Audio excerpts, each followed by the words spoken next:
દેખો ચાલ જલ્દી નવરી થઈ જા, આપણે મસ્ત મૂવી જોઈએ. આજે ને હું થાકી ગઈ છું, વહેલું સુઈ જવું છે.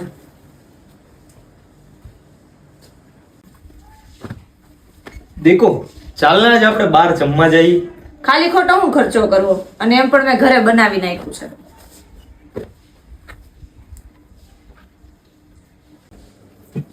હાલે દીકુ, આ વાતાવરણ તો જો કેટલું મસ્ત છે, બહાર ફરવા જઈએ.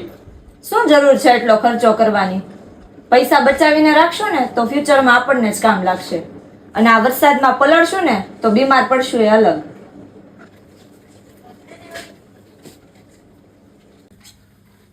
શું થયું છે દીકુ તને? કેમ આવું કરે છો? પેલા તો તું આવી નહોતી. તમે જ કીધું હતું ને કે મારા ઘરવાળાને ગમે એવી બની જજે.